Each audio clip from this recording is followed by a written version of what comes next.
Classificação indicativa. Livre para todos os públicos.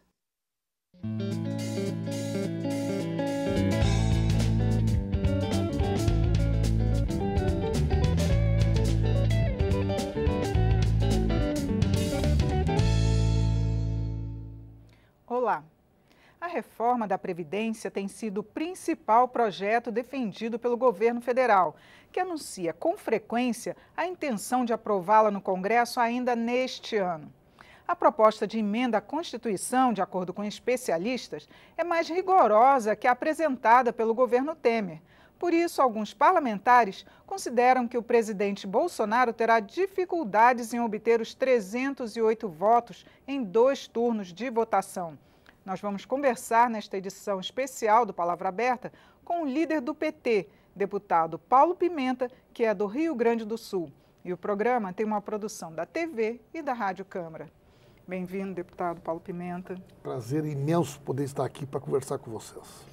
Eu queria que o senhor falasse para a gente, o senhor que tem uma experiência de parlamento, se o governo tem condições de conseguir esses 308 votos que são necessários numa votação de uma emenda à Constituição. Eu acredito que o governo não conseguirá aprovar, por uma razão muito simples. O plenário, ele responde ao humor da sociedade. Não tem cargo que pague o fato de um parlamentar não poder andar na rua na sua cidade. E o grande pecado do Bolsonaro foi ter escondido da população durante a campanha eleitoral que ele pretendia fazer isso. Então há um sentimento de um estelionato. Ele é um deputado que toda a vida se manifestou contra a reforma, contra a idade mínima. Ainda na campanha eleitoral ele dizia isso, e depois de eleito, ele tenta aprovar um projeto diferente de tudo aquilo que ele prometeu. E os deputados também se comprometeram nas suas comunidades. E eles sabem que se traírem aqueles compromissos que assumiram na campanha eleitoral, serão parlamentares já no início da legislatura, sem qualquer viabilidade de recuperar a credibilidade e a confiança dos seus próprios eleitores. Por isso, nós vamos derrotar essa proposta, porque ela também é cruel, ela é errada e ela tem que ser totalmente desconstituída por nós. Agora, deputado, a proposta vai passar primeiro pela Comissão de Constituição e Justiça. E um dos itens que está sendo bem criticado nessa reforma é porque eles tiram uma parte do que está na Constituição que trata da reforma da Previdência, não é isso? Essa desconstitucionalização, você acha que tem condições de passar na CCJ? Esse é um dos itens mais graves. O Constituinte de 88, ele decidiu colocar o tema da Seguridade Social na Constituição Federal para protegê-lo. O Constituinte, ele era delegado pelo povo para fazer a Constituição. É o chamado Constituinte originário. Eles estão tentando pegar 35 pontos como critério de reajuste. Eles querem desvincular do salário mínimo, né? Aposentadorias especiais. O próprio BPC, eles querem tirar da Constituição. Tem sido criticado até mesmo pelo presidente da Câmara, Então, Rodrigo Maia. vocês percebam que eles estão aí, mais uma vez, né, tentando ludibriar a população. Porque em vez deles fazerem agora a maldade, eles querem dizer, olha, isso vai ser decidido em lei complementar. Por quê? Porque lei complementar, eles precisam de um quórum menor, 257, que é mais fácil de conseguir do que os 308. Então eu espero que a primeira derrota do governo já ocorra agora na CCJ, né? O presidente está anunciando, o presidente da CCJ, que quer votar na primeira semana de abril, né? E nós vamos trabalhar para que a primeira derrota do governo já ocorra na CCJ. Agora, deputado, eu queria também que a reforma da Previdência tem sido explicado que é necessária porque tem um déficit e muitos especialistas também questionam esse déficit, mas muita gente apoia porque acredita que pode até perder uma aposentadoria mais lá na frente. Tem algum ponto nessa proposta do governo que pode ser apoiada pelo partido? Infelizmente não tem nada que possa ser aproveitado, né? A proposta, ela mistura o regime geral de previdência, que são aquelas pessoas que se aposentam pelo INSS, né? E os regimes próprios de previdência. Esse é o primeiro erro. O regime geral de previdência, ele não é deficitário. Durante o governo do presidente Lula, inclusive, ele era superavitário. Por que ele está com dificuldade hoje? Porque nós temos 12 milhões de desempregados. Então, na medida que você reduz a base de pessoas que contribuem para a Previdência, evidentemente que você tem, né, um resultado na receita.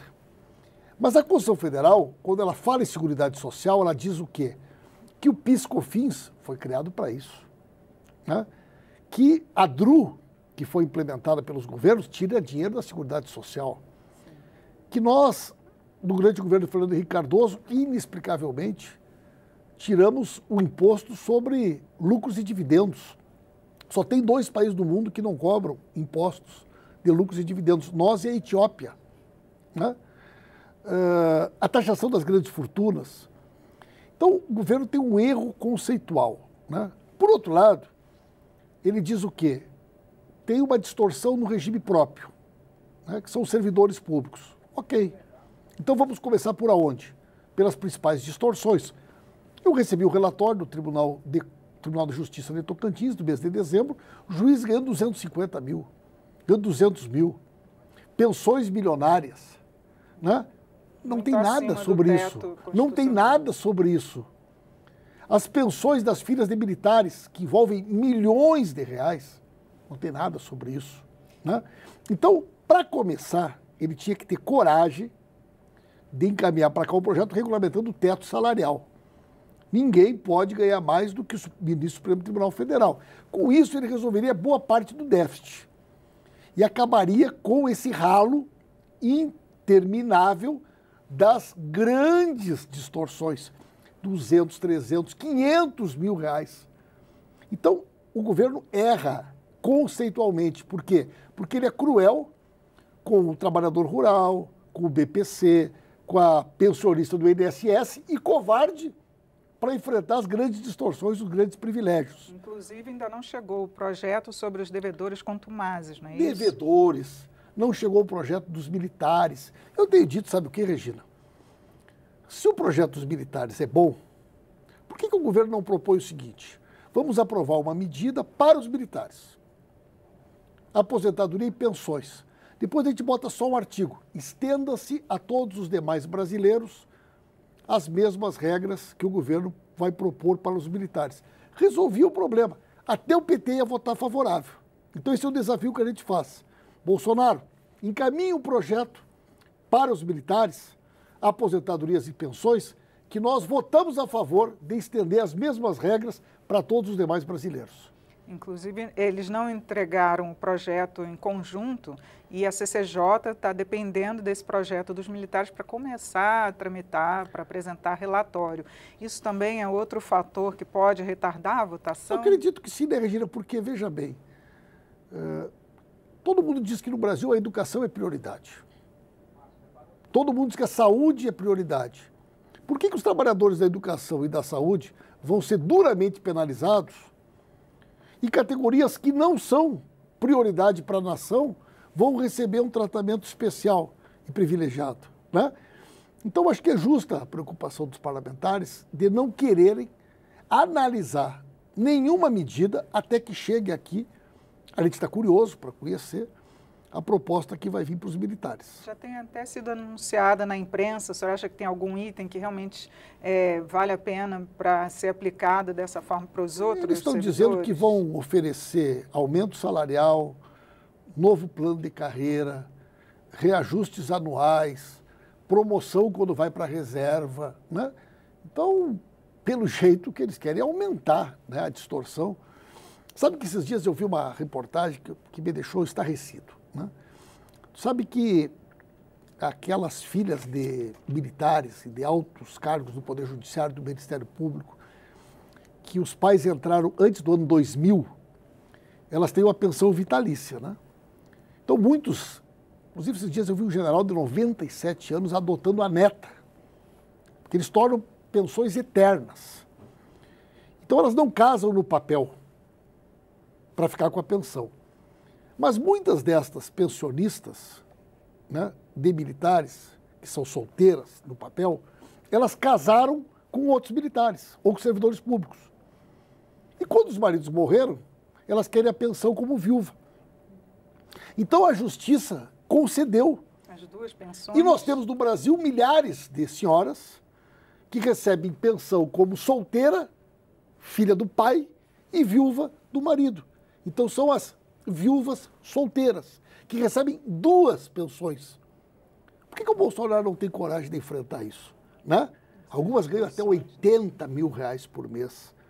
Filhas solteiras, viúvas, que ajudam a aumentar o déficit das contas públicas. E ele quer perseguir, a pessoa ganha salário mínimo do BPC, a pensionista do INSS, né?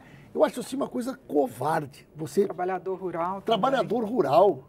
E não ter coragem de enfrentar um privilégio, uma distorção, nós temos que derrotar, porque isso aí não é uma reforma. É a destruição da aposentadoria do Brasil. Agora, um outro dado também que a Previdência, a proposta de Previdência apresentou, foi o aumento da idade mínima para se aposentar. Muitos até concordam porque a idade média do brasileiro aumentou.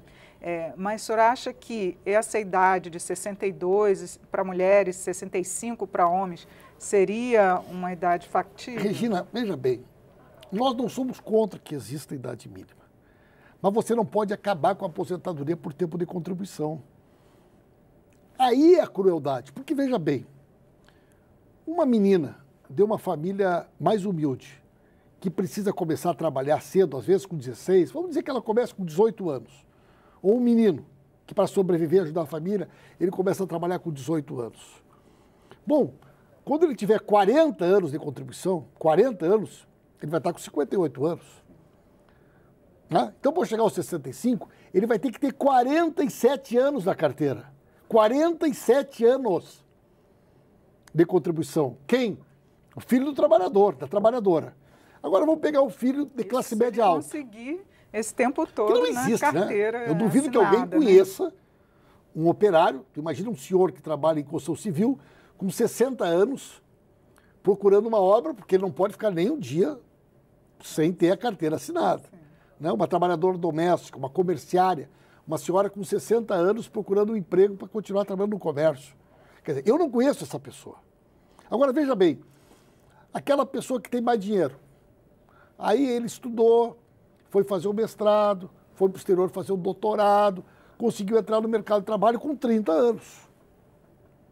Quando ele chegar com 65, ele vai ter 35 anos na carteira. Quer dizer, então, que o trabalhador braçal, aquele que carrega o pesado, tem que ter 47 anos e o filhinho do papai tem que ter 35. Esses dias eu vi um cara na Globo News dizendo o seguinte: o Brasil está muito errado. Você vê a empregada doméstica, a trabalhadora doméstica, se aposenta antes do que a patroa. Gente, eu quase não acreditei quando eu vi aquilo. É evidente que a senhora que trabalha de trabalhadora doméstica, ela deve se aposentar antes. Isso chama-se seguridade social, porque ela começou a trabalhar mais cedo, porque ela trabalhou muito mais, até para que a outra pudesse fazer a carreira. Mas eles não querem. Eles querem que a trabalhadora doméstica se aposente 10 anos depois da patroa. É uma total distorção. Então essa proposta, eu repito, ela é uma proposta cruel para os pobres e covarde para os ricos. Agora, tem também a questão dos desvios de verbas, ou também até mesmo da DRU, né, que é a desvinculação dos recursos. Tem a possibilidade de se apresentar alguma proposta que possa fazer com que os recursos que vão para a Seguridade não sejam desvinculados? Nós vamos defender, e isso a gente defende não agora, né, mas nós vamos defender sempre que a Constituição de 88 seja cumprida. A Constituição fala em seguridade social. O sistema de seguridade social ele envolve o SUS, ele envolve a aposentadoria e ele envolve assistência social. Esses três itens compõem o sistema de seguridade social. E a Constituição Federal ela criou fontes de financiamento. COFINS foi criado para isso, né? Então nós não podemos aceitar que o governo crie mecanismos que tiram o dinheiro da Seguridade e depois venha dizer que tem déficit. Quer dizer, é só ele deixar que a Constituição seja cumprida, que nós equilibramos as contas. Além disso, Regina, veja bem, é tão falaciosa a discussão que o governo tem dito o seguinte: nós precisamos de 1 trilhão, Paulo Guedes diz toda hora, a gente precisa de 1 trilhão para fechar as contas, ok? 1 trilhão é o valor que o governo deu de isenção para as multinacionais do pré-sal, que foi aprovado no ano passado, na MP do trilhão. Basta que as multinacionais paguem os mesmos impostos que as empresas nacionais para explorarem o nosso petróleo, que a gente consegue 1 milhão que o Paulo Guedes quer. Trilhão. Não, 1 milhão do trilhão. A emenda, 1 trilhão. Então, era a MP do trilhão. Então, veja que só tem um setor. Se tu me achar uma pessoa que diga assim, não, essa reforma da Previdência, ela é boa para mim, eu até queria conhecer esse cidadão. Porque só tem um setor da sociedade brasileira que está dando risada sozinho, que são os bancos. Porque os bancos são os grandes beneficiados pelo tal do regime de capitalização. Porque as pessoas vão ter que abrir uma poupança individual e o banco vai ficar com o meu dinheiro, com o teu dinheiro durante 40 anos. E no final da vida, fazer como estão fazendo no Chile, que 91% da população recebe menos do que meio salário mínimo de aposentadoria. Então, gente, essa proposta é perversa. Nós temos que ser contra e derrotá-la. E é isso que a bancada do Partido dos Trabalhadores vai fazer. Isso que eu queria que o senhor falasse para a gente agora, uma última pergunta, como é que o partido vai atuar e se está também juntando com outros partidos de oposição para enfrentar essa medida aqui? Olha só, nós vamos reunir toda a força necessária, dentro e fora do parlamento, né? Algumas pessoas dizem assim, por que vocês não fazem uma emendinha aqui? Por que vocês não tentam melhorar um pouquinho ali? Quando eu cheguei aqui como deputado federal, eu tinha um colega chamado Adão Preto. Foi o primeiro sem terra deputado federal. E o Adão tinha uma frase que ele dizia assim, não adianta passar perfume em porco. Por quê? Porque porco vai continuar sempre sendo porco. Pode botar o perfume que tu quiser. É a mesma coisa da reforma. Não adianta melhorar um pouquinho aqui, melhorar um pouquinho ali. Ela tem uma lógica.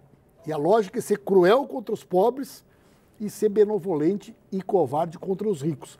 Então a proposta do PT é derrotar o governo, impedir a destruição da Previdência Pública, fazer um amplo debate na sociedade e trazer uma ideia que tem um outro conceito.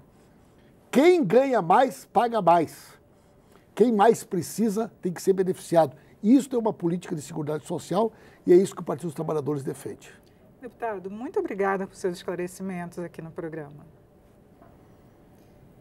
Eu conversei sobre a reforma da Previdência com o líder do PT, deputado Paulo Pimenta, do Rio Grande do Sul. Assista esta e outras edições no nosso site, câmara.leg.br/palavra aberta. Eu sou Regina Assunção, agradeço a sua audiência. Até a próxima.